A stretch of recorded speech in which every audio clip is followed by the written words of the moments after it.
Obviously for us, another tale of two halves defensively.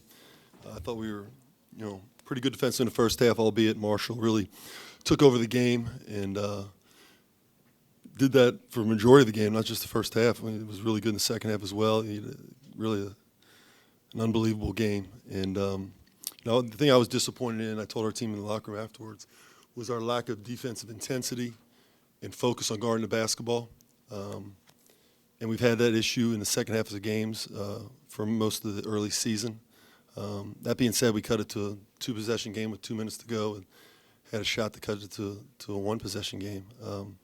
So we fought there at the end, but at the end of the day, it's we got to defend at a higher level, and you tip your hat to Najee and the performance he had, and certainly Travis and the way they played in a great environment. But I think we certainly got some things we got to get better at. John, how much did you feel like Jaevin was kind of struggling with his injury out there, and what were those conversations like with him today to make sure he was okay? Yeah. I mean, he gutted it out. My belief in him's. I told him that during the 2 minute. I sat him at 2 minutes to get him offense defense because I knew he was hobbling. I can't speak for another man's pain, but I know he was hurting, and he gutted it out. And if he wants to be out there, we're going to ride him. And I appreciate him doing it. I think where it showed up the most for Jaevin was he's turned into one of the elite defenders. Like, he's a really, really good defender. And I didn't think he was able to defend at the level that he's been accustomed to defending at, because we put him on Najee midway through the first half, and normally that would suffice, and it didn't. And so I think that affected him a little bit as well. How much do you have to adjust your game plan when you know he is battling through, and maybe some of the stuff you would normally expect from him, you're just probably not going to get today? Yeah, well, it's tough. If you're going to be out there, it's tough to change a game plan. So the game plan's changed if you're not going to be out there. You can't take into consideration percentages. Like, you got a guy for 80%, well, we're going to do something because he's 80%. You may keep him off a certain guy for extended periods of time, but that'd be the extent of it. If somebody doesn't play, that's where you have to change your game plan. Did you think about trying to go a longer stretch, sitting him out to see if some of the other guys could get a better mix for you? I did, but I think he was in a situation where if he sat him too long, he would have been done. So it was more getting him in and out to keep the thing loose. Yeah. Hey, Coach. A big subplot of this game was Chris Vogt and Tyreek Jones. What did you tell Chris about Tyreek heading into this game, going against a senior on his own court? I told him he's extremely physical, and they do a good job of getting him the ball where he wants it. He gets the ball in 3 spots, either deep in the paint, on the block, or off the block. He's as efficient as anybody in the country deep in the paint. He's guardable on the block, and he's inefficient off the block. And in the first half, he was on the bench, so that made him really inefficient. In the second half, he kicked our tail. Among all the games you've coached in, what is this atmosphere rank to you about? How hard was it to coach in this game today? Oh, it was great. It wasn't hard. I mean, it was preparation. Maybe that's hard, but this is why you come to Cincinnati. This is why you play. This is why you coach here, to play in these games and to compete in these games. And there's a reason they've had tremendous success in this building. There's probably a reason why we've had tremendous success. I haven't coached in our building in this atmosphere yet.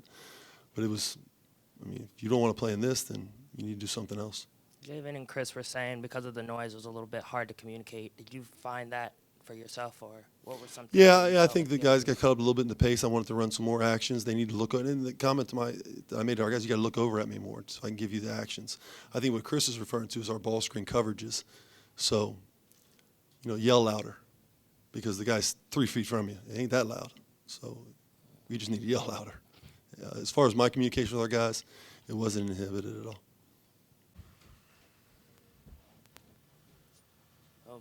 Obviously, not the result you guys wanted tonight. Just what was said in the locker room, and where's your mindset right now?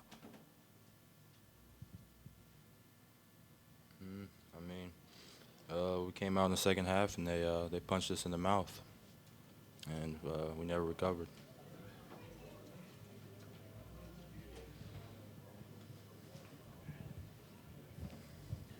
Jaevin, how much did you feel like you and Jaevin not being able to get, the three-point shooting, you would have loved to have hit some of those. How much did not being able to get those to fall kind of affect your whole offensive flow a little bit today? At the end of the day, it's not about offense. It's about defense and getting stops, and we didn't do that. Did you notice that Jaevin struggling with his injury a little bit out there, or did you feel like that was I have no idea. I mean, I think he was fine. He was fine enough to play today, so I have no idea. I mean, how frustrating is not being able to get the offense going? I mean, you mentioned defense, but I mean, not being able to find that kind of rhythm. Is that something you felt like the frustration was growing throughout the game, or you guys were handling that okay? I mean, just like I said, I mean, defense was the main factor of this loss. I mean, it wasn't the offense, it was the defense.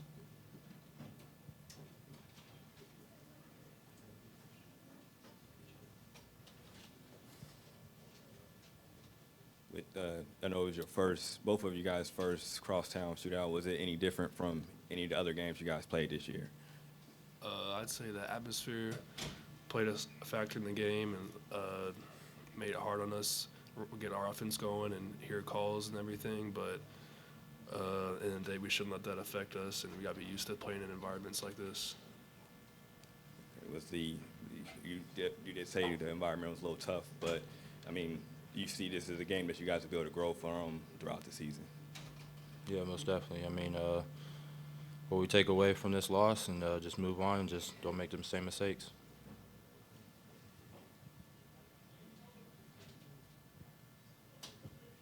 You said you were going to take things away from this loss. What are those things? Second half. I mean, like I said, they punched us in the mouth. We just got to come out with some energy in the second half. And environments like this, you know, when one of the players is going for 30, you know, how do you get that energy and keep your composure in that kind of moment? I mean, this is a crosstown shootout. I mean, this is a big rivalry game, so I mean, gotta have energy for that or nothing.